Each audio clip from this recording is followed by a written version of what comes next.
Inilah video viral di media sosial yang merekam kegiatan diduga ormas pemuda Pancasila, didoktrin atau pemahaman dari seseorang.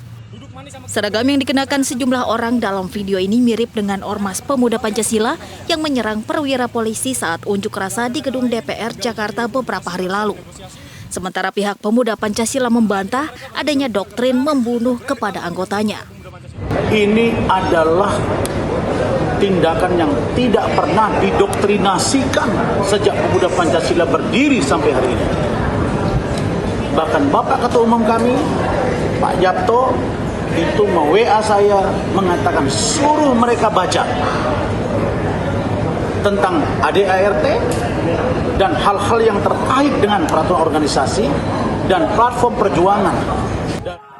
Ormas pemuda Pancasila belakangan disorot masyarakat karena menyerang dan mengeroyok AKBP Darmawan Karosekali, Kabak Ops di Telantas Polda Metro Jaya saat mengamankan unjuk rasa di depan gedung DPR. Akibatnya Darmawan harus dirawat di rumah sakit, sedangkan 16 anggota Ormas Pemuda Pancasila telah ditetapkan sebagai tersangka penganiayaan. Tim Liputan iNews melaporkan. Informasi selanjutnya pemirsa, Menteri Badan Usaha Milik Negara Erick Thohir resmi jadi anggota Barisan Ansor Serbaguna. Erick mengikuti latihan dan pendidikan dasar di Sekolah Citra Alam Jagakarsa, Jakarta Selatan.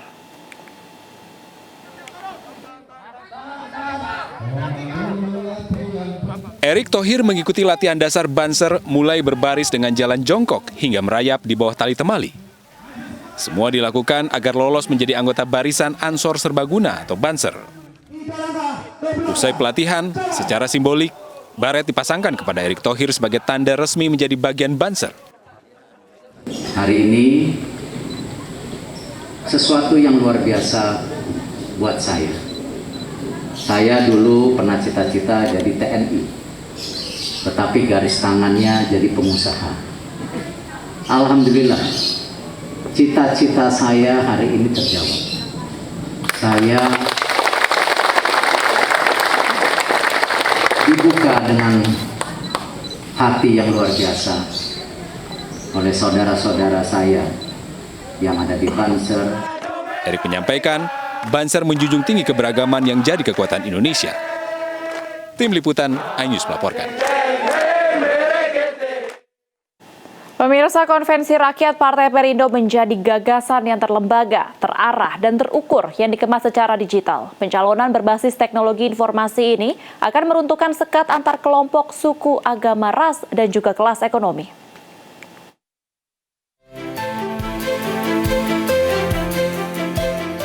Konvensi Rakyat Partai Perindo memanggil semua putra-putri bangsa Indonesia untuk mencalonkan diri sebagai anggota legislatif pada pemilu 2024 mendatang. Melalui pencalonan berbasis digital ini, Partai Perindo meruntuhkan sekat antar kelompok, suku, agama, ras, dan juga kelas ekonomi.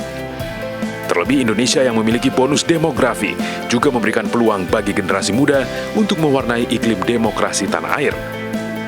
Itulah konvensi ini salah satu tujuan pentingnya. Yang seperti saya katakan tadi, yang pertama adalah menunjukkan inklusivitas, yang kedua memberikan kesempatan kepada putra-putri Indonesia yang terbaik, yang ketiga juga kepentingan partai sendiri supaya nanti wakil-wakil rakyat yang di Dewan itu betul-betul bisa memperjuangkan aspirasi untuk kesejahteraan Indonesia. Pencalonan berbasiskan teknologi informasi secara alamiah akan meruntuhkan sekat antar kelompok, suku, agama, ras, dan juga kelas ekonomi. Inilah yang menjadi semangat dan esensi dari demokrasi digital. Konvensi Rakyat sebuah upaya nyata dari Partai Perindo untuk memulai demokrasi berbasis digital yang terlembaga, terarah, dan terukur dalam mencari kader-kader terbaik bangsa sebagai wakil rakyat. Tim Liputan iNews melaporkan.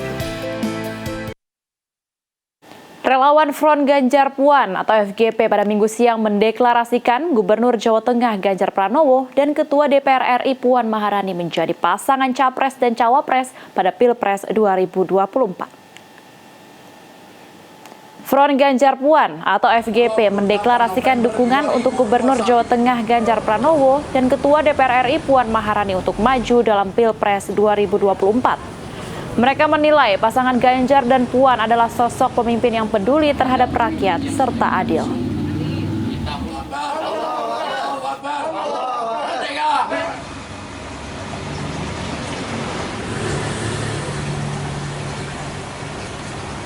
sosok pemimpin yang turun ke bawah, yang peduli dengan rakyatnya, dan yang adil. Sementara Bu Puan selama ini kita udah tahu dia menduduki jabatan Ketua DPR dan pernah menteri dan menduduki beberapa jabatan di partai dan di DPR, di kelembagaan DPR. Pemirsa, larangan peredaran minyak curah menuai berbagai reaksi. Pedagang dan rakyat kecil ini berharap kebijakan pemerintah memperhatikan nasib mereka. Kementerian Perdagangan menegaskan larangan minyak curah untuk perlindungan konsumen dan pengawasan harga.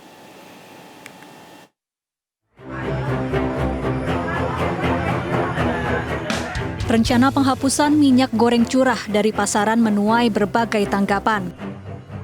Di tengah masih melambungnya harga minyak goreng, penjual gorengan menjadi salah satu sektor yang paling terdampak dengan rencana tersebut. Penjual gorengan berharap kebijakan terkait minyak goreng memperhatikan nasib rakyat kecil. Salah satu pedagang di Pasar Gudang Tiga Raksa, Tangerang, Banten pun hanya bisa pasrah jika Januari mendatang minyak curah hilang dari peredaran. Keberatan juga sih kalau mau bilangin. Kalau bisa mah diadain ya standar harganya biar sama-samain nanti toh. Saya mengikutin aja apa kata peraturan pemerintah, Bang.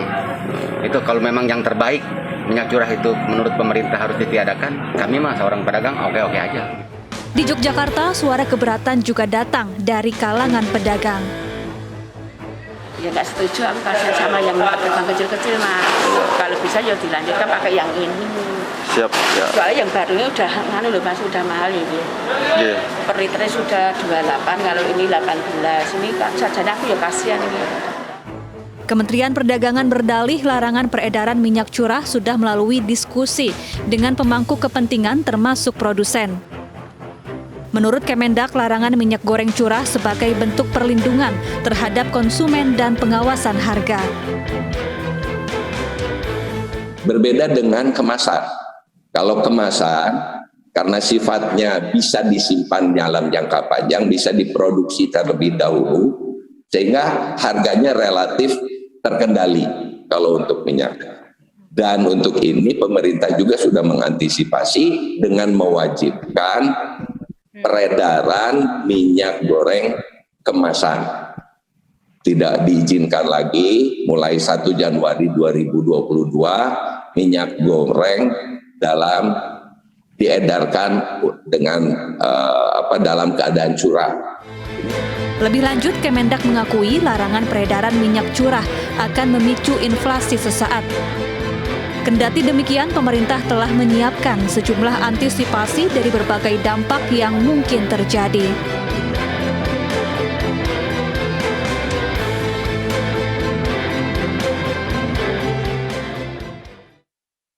Ratusan kendaraan antre di dermaga Pelabuhan Merak, Cilegon, Banten. Antrian ini disebabkan kapal feri yang tidak dapat merapat akibat cuaca buruk.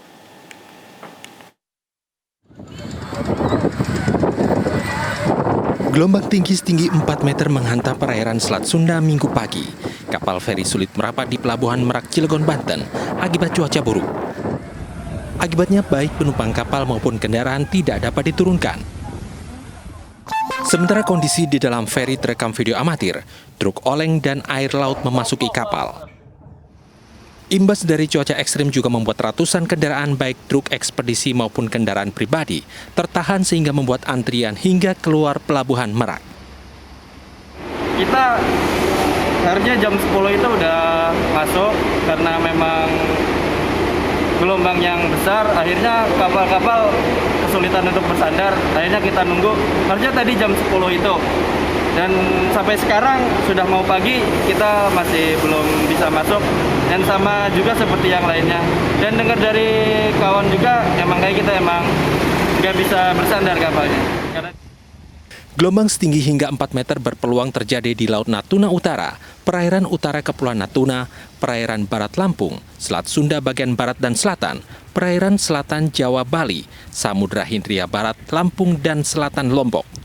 BMKG mengimbau masyarakat untuk selalu waspada. Dari Cilegon, Banten, Iskandar Nasution, iNews melaporkan. Satu rumah warga di Desa Cukang Genteng, Kabupaten Bandung, Jawa Barat tertimbun longsor pada Sabtu malam. Sesaat lagi informasinya, tetaplah di iNews Malam.